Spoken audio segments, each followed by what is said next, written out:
Yeah. Number 12? First part we talked about the attitudes, 9 and of them. then we're in there for 9 weeks or 12 weeks. 9. 9 weeks. This is number 12 of all of it. This is number 12 of the entire Mount thing. Sermon. Mount Sermon. Mount Sermon. Mount yes. Sermon. Or Lake Sermon. Yeah. There's a moment Jesus Lake was Sermon. sharing Lake Sermon. Yep. with people he cared about, Mhm. diverse group of people, Mhm. what he thought was, I don't know, maybe most important. Yeah, this it feels like if you have a moment, like you have a captured audience, what would you say? What would Jesus say? And Jesus, in this moment of like this extended conversation, really talks about this upside down perspective of culture and of world, of moving from the external legalistic to the internal transformation. It's it's good. That's good. And I think too, it's like talking about the kingdom of God and the upside down world, and just thinking about how it impacts them right now and not yet, and what the kingdom of God looks like, and also how they can practice living out the kingdom of God in their immediate world, which feels complicated. Yeah, and the well, last week we talked about it being the hinge of this all by Jesus said, unless your righteousness surpasses that of the Pharisees, and that was like the gasp in the room, because there were presumed that there were Pharisees in the crowd, and that was like everybody turned to, I'm sure, to the Pharisees. Well, one, nobody could is the first perspective, but then two is like, wow, does that you can't defame somebody who is that righteous, and it surely it's not only is it impossible, it's pretty offensive to say that somebody could surpass that righteousness. And it being the hinges that he continues on by, which really starts next week, but this concept of this week, because it's like the cliche Christian thing. Well, I haven't. Is that a Christian thing? I haven't killed anybody. I think that's a people thing. Oh, Yeah. I haven't killed anybody yet, Yeah. so at least we're there. yeah. As of today, I'm pretty good. I Yeah, haven't killed anybody. that's good. Yeah, and so Jesus starts this series of, you've heard it said, Don't murder. Don't murder. I'm telling you something even more intense. Don't be upset or angry, and don't call somebody a fool. Yeah, and as the offenses seem less, the consequences get more.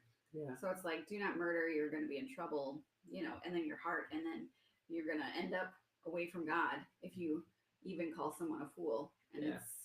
it gets more, the consequences get more intense as the offense gets smaller. And I think that's really confusing, but really interesting. Like, I went to bed last night thinking about that, or maybe it was this morning. I don't remember anymore.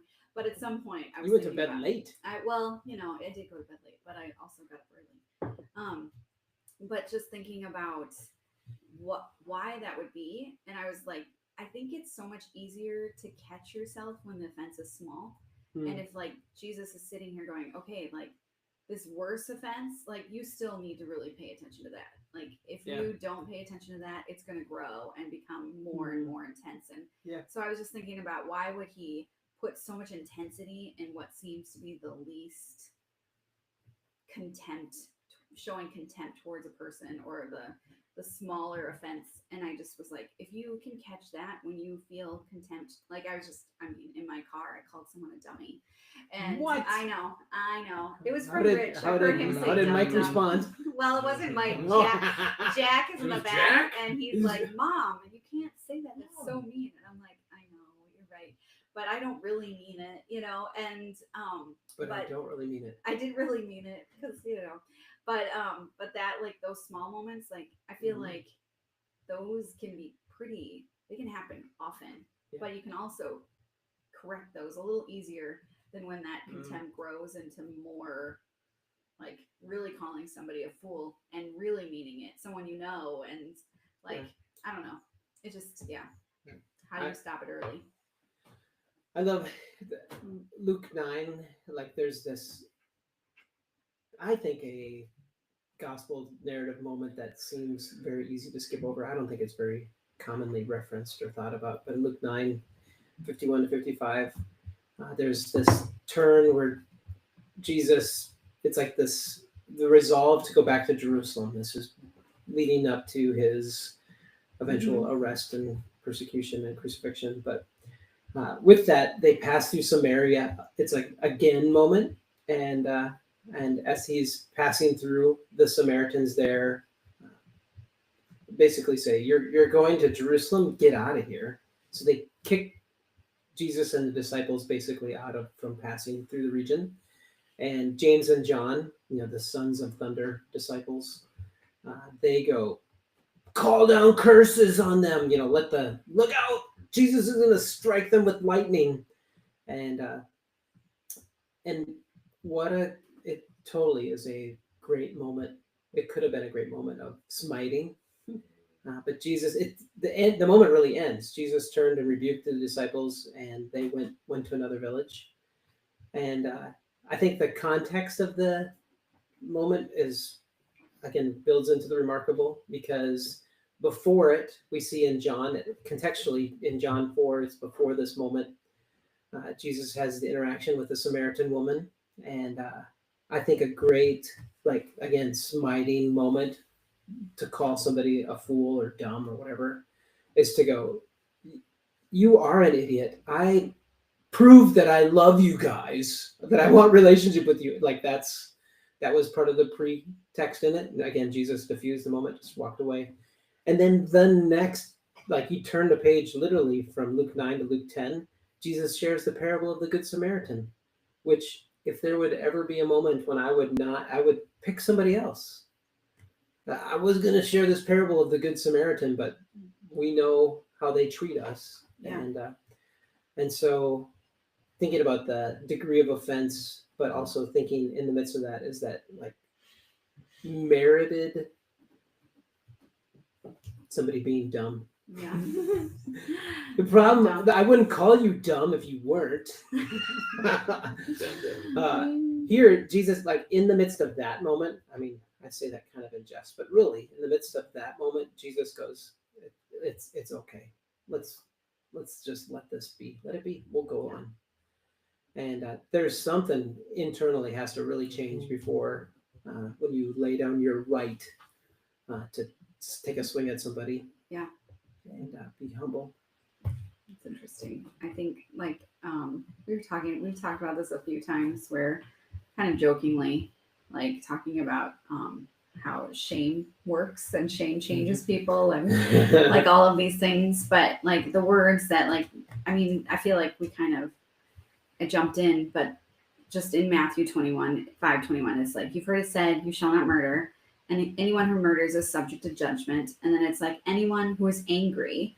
So just angry with a brother or sister will be subject to judgment. And then anyone who calls them raka, which is empty-headed or worthless, is answerable for in court. Anyone that calls them just a fool, and it's a moron, is in danger of hell. And I just feel in that, when you just think about how some of these things, it might work immediately to treat someone like that, but what does it do to our own hearts? And what does it do? It does something to the other person, but it really does do something inside me when I'm looking at people with contempt and kind of seeing them as worthless, or just forgetting that human. I don't know. I think contempt is just such an interesting word, because it's the dehumanization of other people. And when you forget to see people as human, when you forget to see them as people, or people that matter, maybe that's a better way of saying it. It's really easy to just treat them however you want. You know? I think that's why I like that Luke 9 context, is because the Samaritans were seeing Jesus and the disciples dehumanizing them. Yeah. And it was not Jesus. James and John show their wanting to reciprocate. Mm-hmm. Dehumanizing is such a good word. And then Jesus doesn't lose sight of that, and is able to honor somebody by just let it go. Yeah. Let it go. Let it go. Yeah. Then there's a therefore in this text. Mm-hmm. And so I think, again, here it says, so good. Yeah. Yeah. So there you are, offering great things to God, worshiping God, giving sacrifice or honor to God, and then you remember that you've offended somebody or somebody's offended you, relationship is broken, and again, the spiritual or religious person would say, boy, give extra sacrifice. Yeah. But here Jesus says, leave it. Just leave your offering there, Yeah. and then go make things right. Yeah, which is interesting. Like you said, that first of all, the sacrifice for a lot of the people was 100 to 200 miles away. Like, Yeah. it's a day or two trip. Maybe it's less than 100 to 200 miles, but it's far away. It's a definitely multi-day trip. But like you're right. Like, you would go to the altar and just be like, "No, forgive me," like extra hard, you know. Well, I'm part really of part of the sacrifice you're bringing is for your. I mean, it's for your failing. Yeah, yeah. And what other way is there to fail other than hurting people? Right.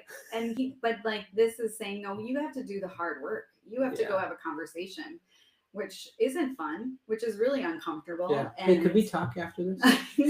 No, I don't want to. But that's like, actually, I mean, that's the hard work. Mm. Going back and talking to somebody and really rectifying the relationships. Like, that's hard.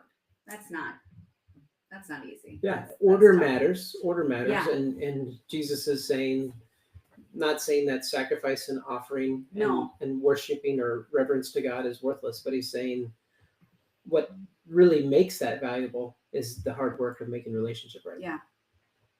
We should all talk after this. Wow. Just kidding. Okay. But just kidding. I don't mean it. Yeah, Paul, Romans 12. As much as it depends on you, live at peace with everybody. Ooh. Also hard. Yeah. And even like following the Beatitudes and following all the things about being a peacemaker and what does that look like, and trying to understand what shalom is, and that's like the reconciliation and wholeness and all of these things. And it feels like it's just bringing shalom again into the picture. Like, just how do we make things whole? How do we make relationship whole? How are we in right relationship with God, and righteousness being in right relationship with God and right relationship with people and right relationship? And it's just so much of the Beatitudes, so much of what Jesus is talking about is relationship.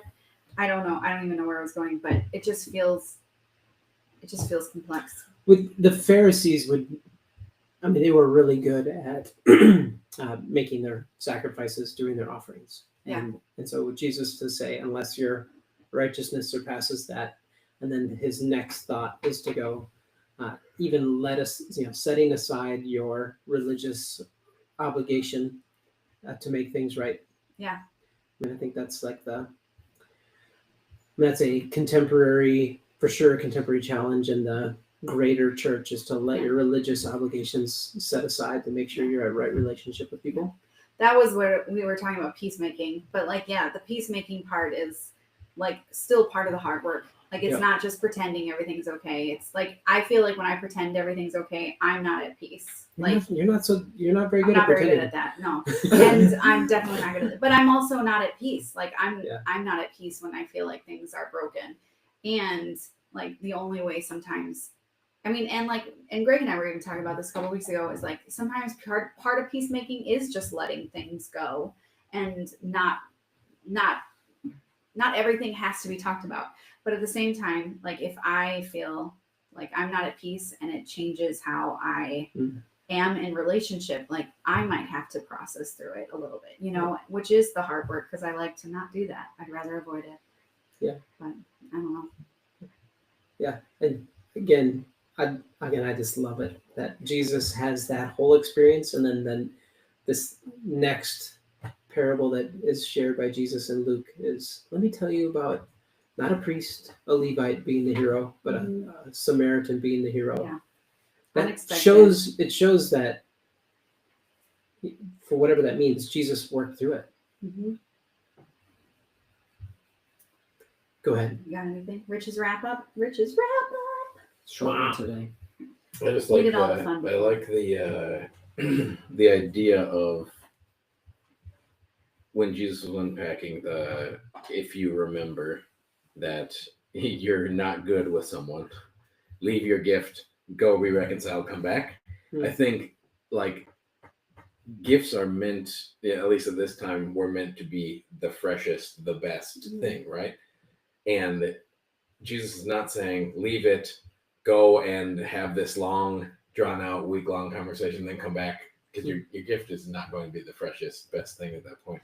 I think that we conflate making things right with a huge fanfare-ish thing, whereas what this is saying is just be humble. Go and say, hey, we need to talk. Can we, like, I'm sorry I did this. We et cetera, et cetera. Okay, we're good, and go.